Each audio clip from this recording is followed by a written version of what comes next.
Were you one of those people who, hey, if I can't have you, nobody else can?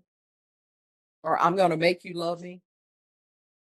Is that who you were? He claimed he was just a heartbroken father fighting for his family. He asked for mercy. But Judge Boyd saw something much darker. A dangerous stalker refusing to let go, facing a mountain of felonies. This defendant tried to play the victim card in her courtroom. Watch closely as the judge dismantles his excuses, exposes his obsession, and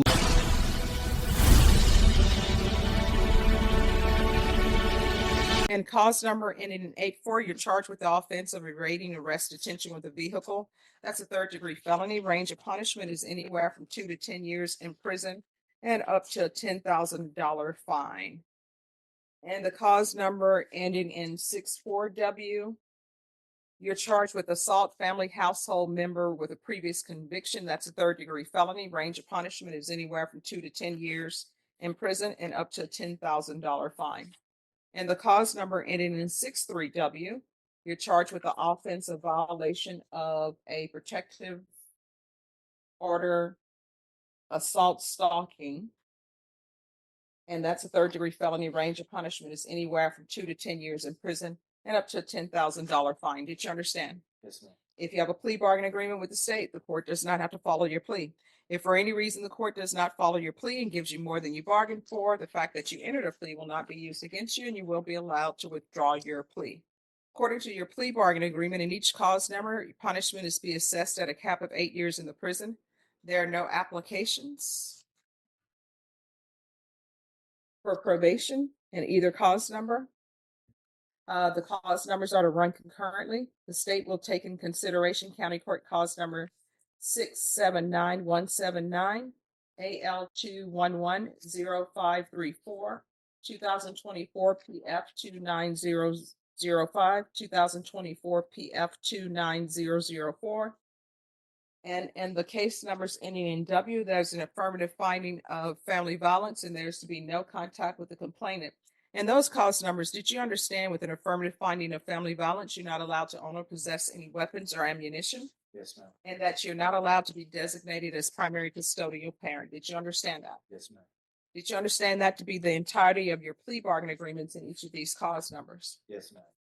Defense, is that the plea bargain agreement in each cause number? It is, Your Honor. State, is that the plea bargain agreement? In each cause number, the court will find that defendant has knowingly and voluntarily waived and consented to stipulation of testimony and stipulations. Court will accept into evidence states exhibits 1 and attachments, and the court will review the same. In each cause number, after reviewing states exhibits 1 and attachments, the court will find there is sufficient evidence to find you guilty, and the court will find you guilty in each cause number. All right, counsel, is there anything you wish to say on behalf of your client? Yes, Your Honor. There was a laundry list, as I'm sure you saw in front of you, of charges.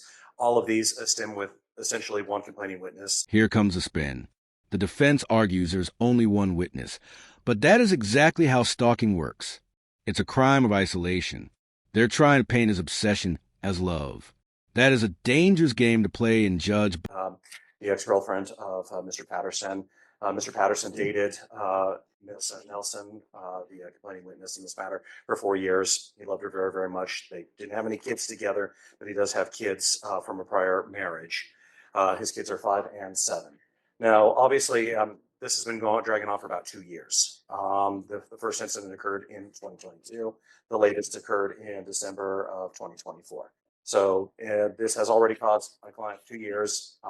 It's been something that he regrets. It is something that he understands what's happened. And I think he's kind of learned his lesson on this. I mean, not every relationship is worth trying to save, especially to the extent that he went. So he's going to definitely have some time. If the court ends up following the cap of 8 years, he'll have a lot of time to think about it. But we put before the court we'd ask for a little leniency on this. Mr. Patterson would ask for 4 years on this matter. Even with 4 years, it's going to give him a lot of time to reflect, a lot of time to reconsider. Something that the court should probably also take into consideration if his kids are 5 and 7 years old. They are 5 and 7. Okay, 5 and 7. He would like to be able to still at least try to get back into their lives in some manner or form while they are still children before they become teenagers. He also works in quarries, works heavy machinery, very physically demanding job. As such, he's 35 years old. I can tell you, someone who's going to be turning 50 here in just a couple of years myself, my body's going to shot. He's only got the clock ticking on his ability to be able to put in hard labor, get himself possibly a pension or a retirement. So, Judge, again, we would just ask the court 4 years. It would definitely be, justice would definitely be served here. And I think that he's ready to move on and put everything past his life while he gets everything together and his thoughts together in TVT. Defense cannot be serious. He's asking for a 50% discount on his sentence because he's getting too old for hard labor. He terrified a woman for 2 years, but he's worried about his retirement plan. Let's see if the judge has any sympathy. All right. Anything you wish to say? Yes, ma'am. All right. You may proceed. I would just like the opportunity to try and get these 4 years if possible to get out there to my kids. I am active in their life. I do pay child support, and they want me home as soon as possible. And I understand the nature of the crimes, and I do take full responsibility for them. I can't take back the pain that I've caused. I can only learn and move forward and rebuild myself. And I just want to be out there with my kids as soon as possible. Be the father that I know that I can be for them. All right. So explain to me, what do you don't understand when somebody doesn't want you anymore? Because it appears that she doesn't want you anymore. And you were not getting that message. Correct. So why not? You're not a child. You're not a teenager. You're in your 30s. So what don't you understand when somebody doesn't want you anymore? This is a reality check. Judge Boyd isn't looking at a heartbroken dad. She's looking at a grown man who refuses to hear the word no. Watch her face.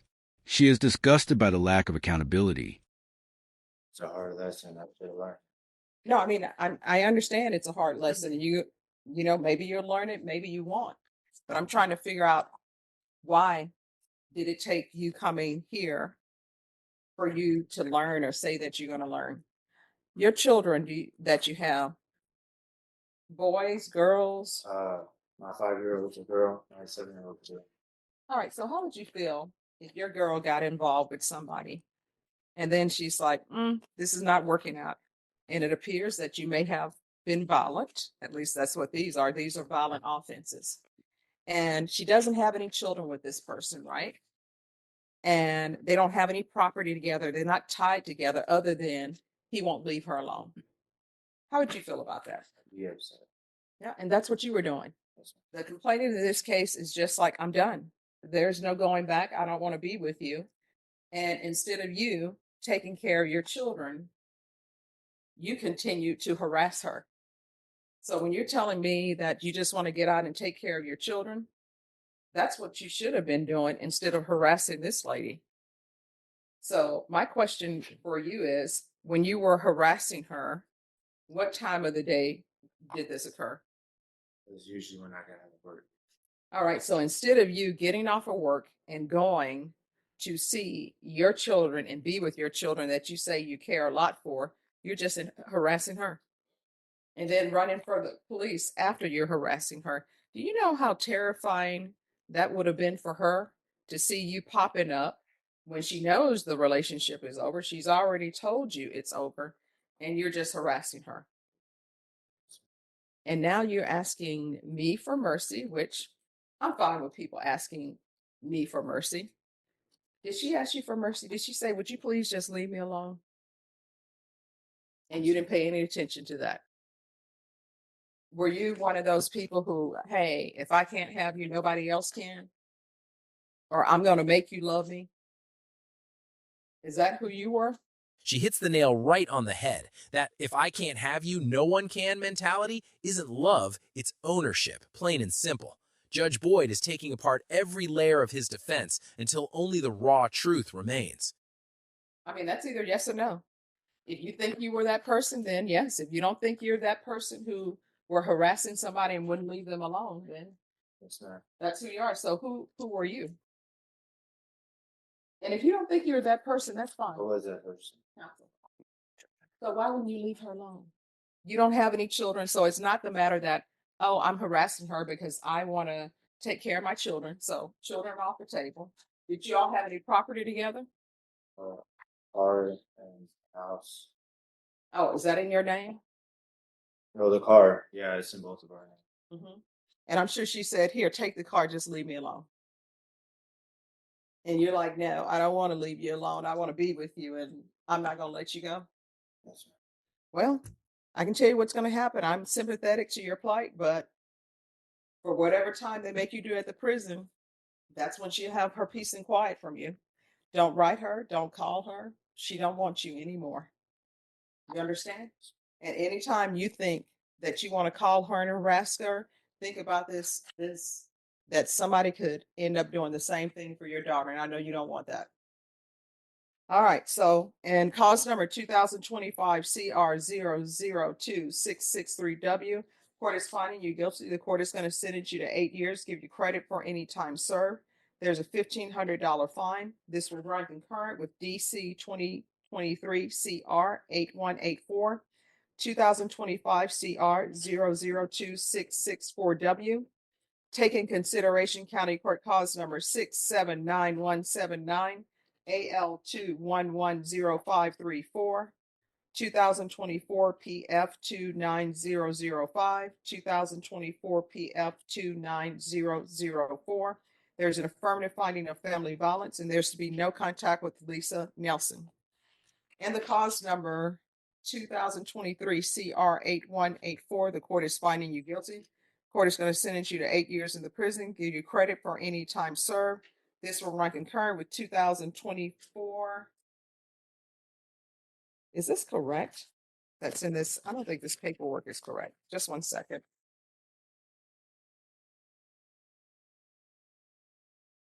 All right, this says concurrent with 2024 PF 29003.